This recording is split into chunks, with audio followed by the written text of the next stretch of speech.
El de este documental es uno de esos temas que no estaban previstos al inicio del rodaje. Y no porque careciera de interés, todo lo contrario, sino porque dábamos por seguro que iba a ser imposible filmarlo. Se trataba de algo que desde hacía unos 40 años estaba perdido, estaba sumido en el olvido. Un misterio concerniente a unas 30.000 figuras de barro de las que después en el documental hablaremos extensamente. Pero ¿por qué el interés de esas figuras? En 1972, Jacques Verrier, el coautor de aquel célebre libro El retorno de los brujos, publicó un libro que llevaba como título El libro de lo inexplicable, donde se recogían diferentes misterios.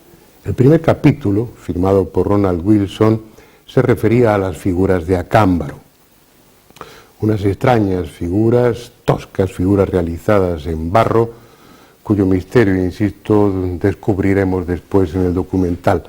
Pero al misterio en sí de las propias figuras se unía el de su localización. Habían desaparecido. Desde hacía décadas no había vuelto a saberse de ellas, no habían vuelto a ser fotografiadas y mucho menos filmadas. Su paradero era un misterio. Y ahora viene lo pintoresco del caso. Nosotros dimos con ellas. ¿Cómo? Pues con un sistema, con una investigación tan laboriosa como la de llegar a la ciudad de Acámbaro y preguntar por ellas. Gracias a esa ingenuidad, a esa forma de actuar tan lógica que a nadie se le había ocurrido, fuimos los primeros en el mundo que conseguimos filmar las figuras de Acámbaro. Mientras yo estaba en esa tarea, Juan José Benítez se dirigió a la laguna de Tayacuta, cerca de Acámbaro, para aclarar otro misterio, el de un monstruo acuático llamado Chan, similar al monstruo del lago Ness, y que, como verán después, también guarda relación con las figuras de Acámbaro. Y por último quiero llamarles la atención sobre un detalle. Me verán y me escucharán decir en el documental que esa había sido la primera vez y posiblemente la última en la que las figuras de Acámbaro eran filmadas y que después de esta ocasión probablemente volverían al olvido. Afortunadamente no fue así. La presencia de un equipo numeroso como el nuestro en aquella pequeña ciudad y luego la difusión de esta serie consiguieron que las autoridades tomaran en cuenta a las figuras de Acámbaro y hoy exista un museo en esa ciudad donde muchas de ellas puedan ser contempladas. Los que hacíamos en busca del misterio nos congratulamos por ello.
Aquel día nuestro destino era una pequeña ciudad del estado de Guanajuato, en México, Acámbaro.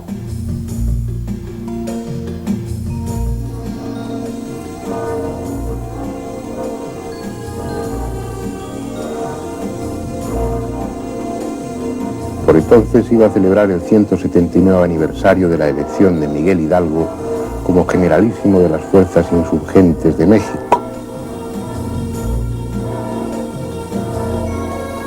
Hecho que tuvo como escenario la ciudad de Acámbaro el 22 de octubre de 1810.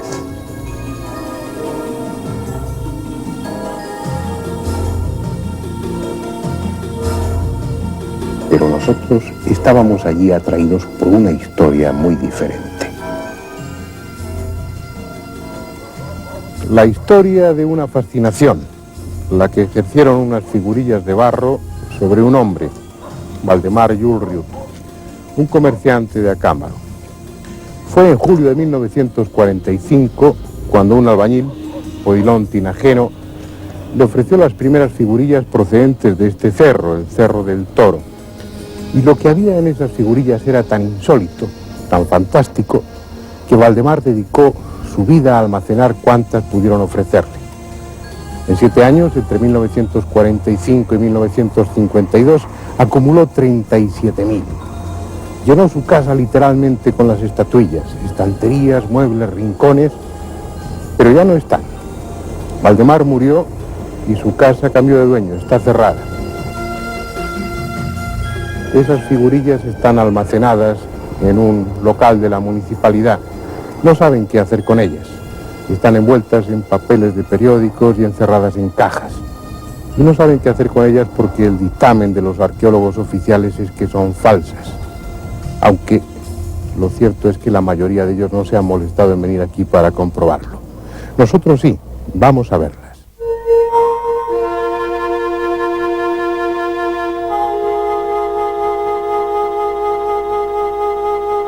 Aquí está el sueño de un hombre, almacenado sin orden alguno en cajas de cartón.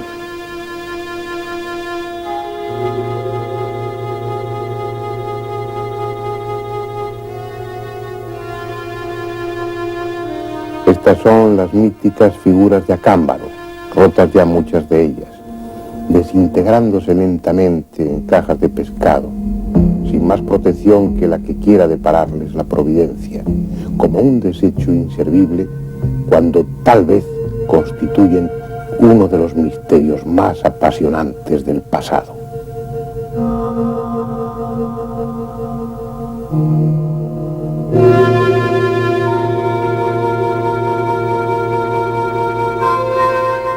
Algunas son de la cultura de Chupícuaro, que estuvo instalada en esa zona hace 2800 años.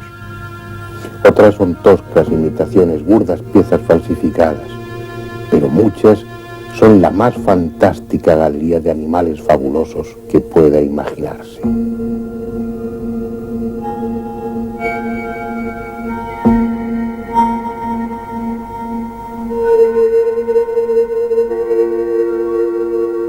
Fíjense en ellas. Pocas, muy pocas personas han tenido ocasión de verlas. Se han escrito algunos artículos sobre estas figuras y un par de libros han dedicado un capítulo a este tema. Para los investigadores de lo insólito es casi un mito, porque solo uno o dos han podido tenerlas en sus manos. Es ahora la primera vez en estos 45 años que una cámara las filma, y probablemente también será la última.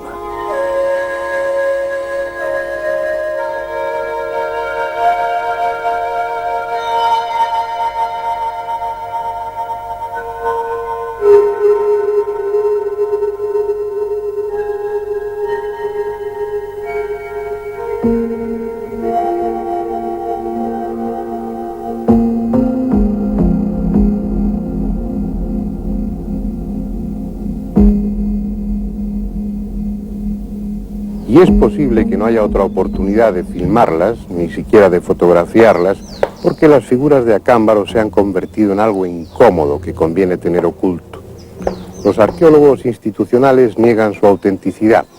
No encajan en ninguna cultura conocida. Su estilo no se parece al de ningún otro pueblo del pasado mesoamericano. Y además se han encontrado algunas evidentemente falsas. Todo ello es suficiente para condenarlas al olvido.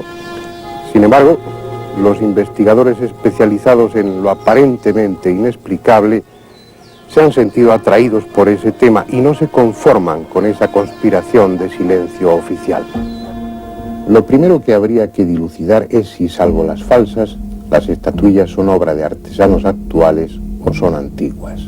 Hay argumentos para apoyar su autenticidad, pero quizá el más contundente sea la datación a través del radiocarbono 14. Y tal datación existe. Así pues, según ese análisis, la mayoría de estas figuras descuidadamente almacenadas fueron modeladas y cocidas 1600 años antes de Cristo. Y Waldemar Jules Riut tenía razón.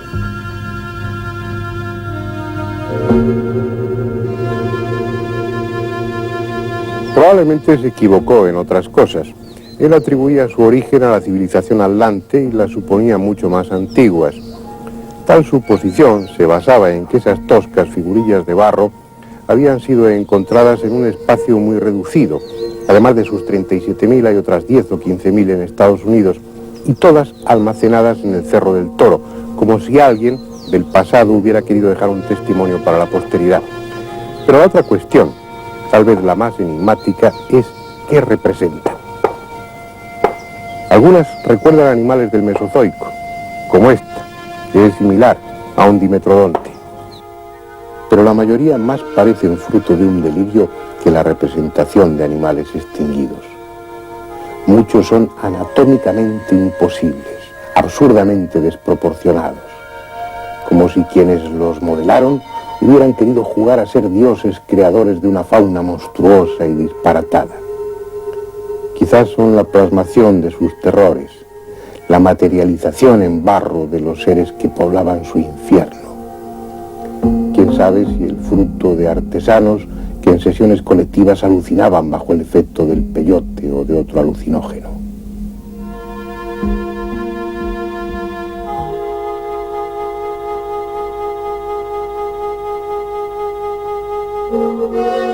Algunos sostienen que parte de aquellos animales del Mesozoico no desaparecieron hace 100 millones de años en esa zona, sino que algunas especies sobrevivieron hasta la llegada del hombre a América.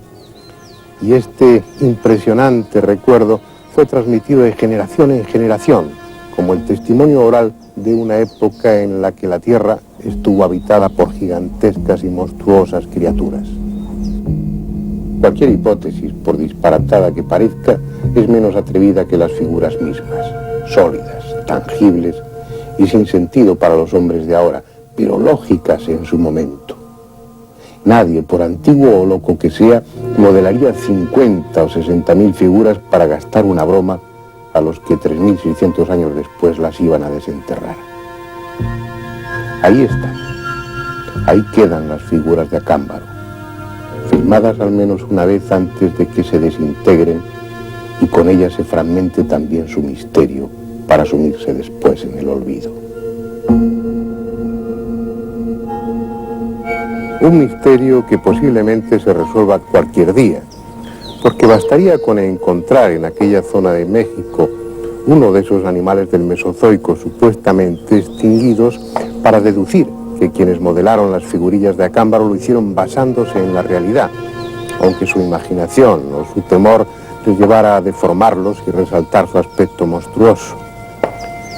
Pues bien, a 50 kilómetros en línea recta de Acámbaro existe una laguna en la que, según la tradición indígena, vive un monstruo al que aún le realizan ofrendas. Una criatura que parece ser más que una leyenda.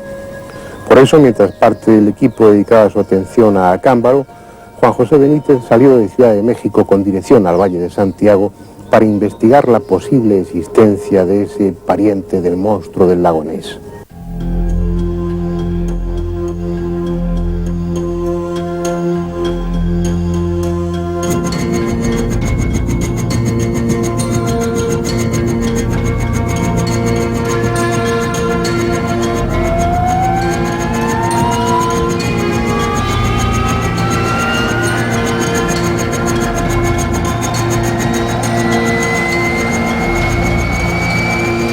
La gigantesca ciudad quedaba allá abajo, hirviendo de gentes y de coches. Nosotros íbamos rumbo a un lugar totalmente distinto, a una parte de México donde convergen las leyendas, donde cada cerro guarda un misterio arrastrado desde mucho antes de que los españoles llegaran. En poco más de hora y media, nuestro helicóptero volaba ya sobre el Valle de Santiago, abierto entre volcanes que cambiaron el fuego por el agua.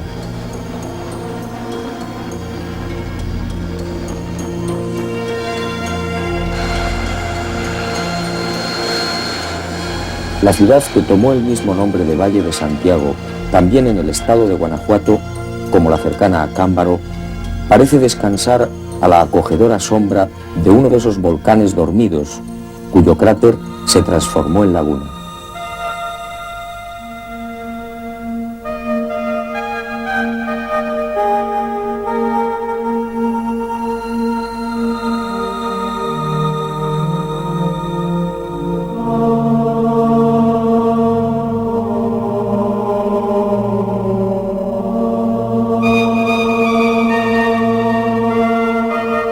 Una enorme olla de 750 metros de diámetro, cuyas paredes basálticas se interrumpen por el agua. Agua profunda, de apariencia tranquila, a la que hoy llaman prosaicamente la alberca, pero que en otro tiempo fue conocida como Tayacúa. Es una hermosa laguna de aspecto manso. Sin embargo, allá abajo, en su parte más profunda y sombría, dicen que habita Chan, un monstruo de cabeza descomunal y cuello de serpiente al que unos temen y otros respetan desde hace 1000 años.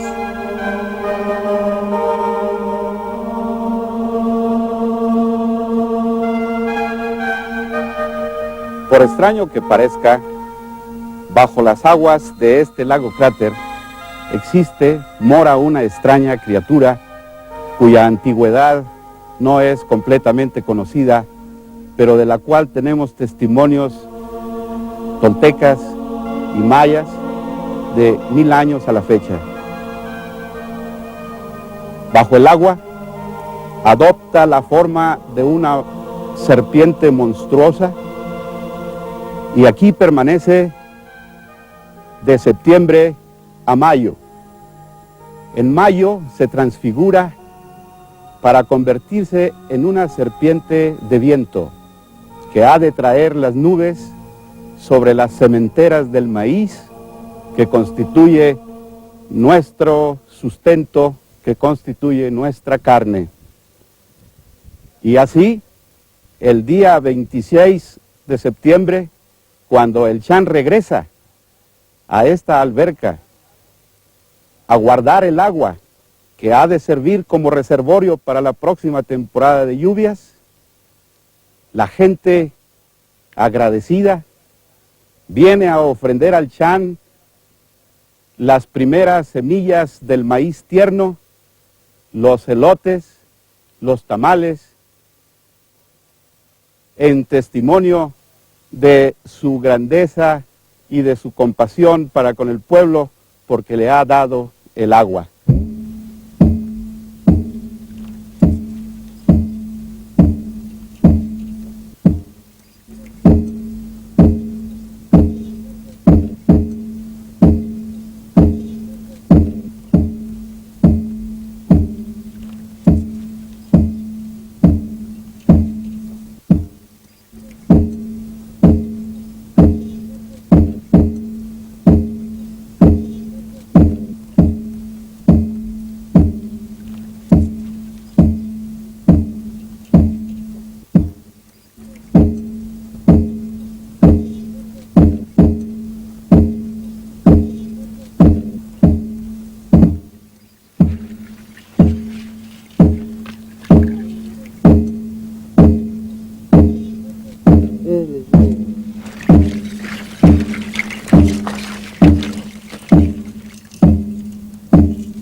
Él es Dios. Él es Dios, cantan los danzantes. El monstruo es Dios. Tal vez algunos de los que participan en la ceremonia ya no crean en Chan, pero siguen fieles a la tradición y danzan a las orillas de Tayacúa, la laguna, como parte del ritual en el que se le ofrendarán a la legendaria criatura de las aguas los primeros granos de maíz de la cosecha. Chan fue magnánimo una vez más y les trajo la lluvia, y ahora se la devuelven simbólicamente porque ya no la necesitan y arrojarán al cráter agua procedente de los 4 volcanes que rodean la laguna, agua de los 4 vientos, de los 4 puntos cardinales en las que han amasado ese primer maíz recogido. A pesar del esfuerzo de los misioneros por cristianizar el culto al monstruo del lago, la memoria mágica de esta serpiente continúa viva en los habitantes del valle. La Iglesia, no contento con esto, llegó incluso a levantar una cruz para exorcizar al espíritu de esta serpiente.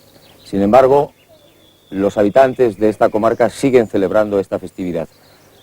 Los responsables de la Iglesia llegaron incluso a bautizar a la alberca con un nuevo nombre para evitar los ruidos misteriosos que se producen especialmente por la noche.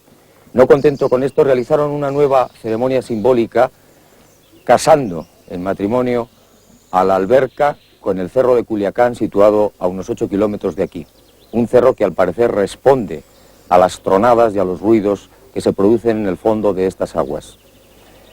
A pesar de ello, los testigos, numerosos testigos de este pueblo, siguen viendo a este monstruo, siguen viendo al Chan y por supuesto siguen escuchando esos misteriosos ruidos que surgen en las noches de las profundidades de estas aguas.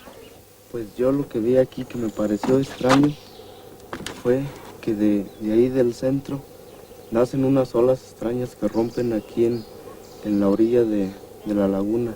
Y no es la primera vez que lo he visto porque varias ocasiones, algunas 10, 11 veces he visto eso. Y me parece extraño. Porque yo me doy cuenta porque yo aquí vivo, soy pescador aquí. Yo aquí duermo, yo estoy día y noche aquí. Me encontraba pescando. Al estar pescando oí un ruido extraño entre los matorrales. En ese momento volteé y ¿qué es lo que veo? Un animal descomunal. Tenía la forma de una tortuga gigantesca sin concha. Yo vi cuando entró al agua y en microsegundo ya estaba en otra orilla. Me vine yo a bañar como a las 5 de la mañana y como esa es el costumbre de nosotros que venimos a bañarnos aquí temprano, entonces me estaba yo metiendo al agua cuando de repente vi un animal que salió, no sé qué animal sería porque estaba oscurita la mañana, y más vi el bulto grande del tamaño de una res, salió para arriba y echó agua como una ballena, echó agua para arriba y duró como unos 5 o 6 segundos y luego se volvió a meter. Entonces ya me dio miedo a mí y ya no me bañé. Lo que hice fue que salí, me fui y ya tuve miedo de venir ya después. Iban a bañarse. Iban a bañarse. Su hermano y un sacerdote. Y es un sacerdote. ¿Y qué le sucedió? ¿Cómo? ¿Qué les ocurrió? Que pues encontraron ese animal y por eso no se bañaron ya. ¿Y cómo era ese animal, señora? Largo. Dice cómo es que los cocodrilos. Pues yo casi de animales no conozco, señor. Nomás soy algo temerosa y no rehuyo de todo peligro. Yo nomás conozco estas que se arrastran, las culebras, pero animales sí. Pero ellos decían que era un animal largo, negro, así manifestaban el que así largo, pero no alto, que chaparro. Al igual que en el lejano lago Ness, en no pocas ocasiones se ha intentado desvelar el misterio allí donde presumiblemente se oculta, es decir, bajo la superficie de las aguas. Para unos, los ruidos que de cuando en cuando conmueven la laguna son ocasionados por el monstruo. Equipos de submarinistas han buscado una y otra vez, llegando hasta la profundidad que sus medios les permiten. El comandante Juan Quiroga, al frente del Escuadrón de Rescate Acuático, se ha brindado gentilmente para acompañarnos en una inmersión en la laguna de la Alberca. Comandante, ¿qué profundidad tiene este lago aproximadamente? Bueno, aproximadamente tiene en su superficie máxima 47 metros de profundidad. Actualmente, al paso de los años, ha disminuido este nivel, ya que los afluentes son mínimos que alimentan este lago. Actualmente tiene alrededor de 20 a 25 metros aproximada la superficie del agua en este lugar.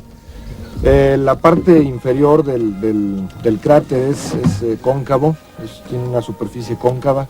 En la parte más profunda es el centro de lo que es el cráter en sí. Su composición del agua, sus características son, normalmente tiene mucho sodio, mucho calcio. El fondo de la laguna está totalmente en estado de putrefacción. ¿Qué tiempo tenemos de inmersión con las botellas? Aproximadamente 30 minutos. Cuando usted quiera, comandante, iniciamos la inmersión. A sus órdenes. Muy bien.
Martín, ¿qué tal?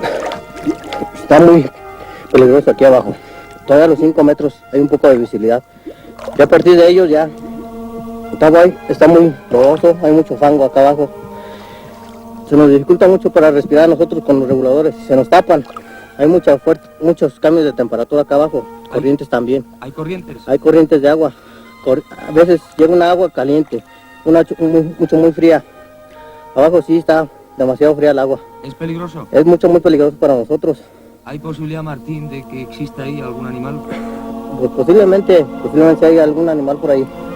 Esa es la conclusión más generalizada, como si incluso los que no creen en la existencia de Chan se resistiesen a privar de la leyenda a una laguna tan mágica y amiga que cambia de color para advertir al hombre, azul cuando se acerca la primavera, esmeralda si vienen las lluvias y amarilla antes de las desgracias. Si la leyenda es algo más, como afirman los testigos, Chan no sería uno sino varios, los miembros de una colonia que ha sobrevivido al resto de su especie. De no ser así, habría que abrir un capítulo nuevo en la zoología que se ocupase de los monstruos de los lagos.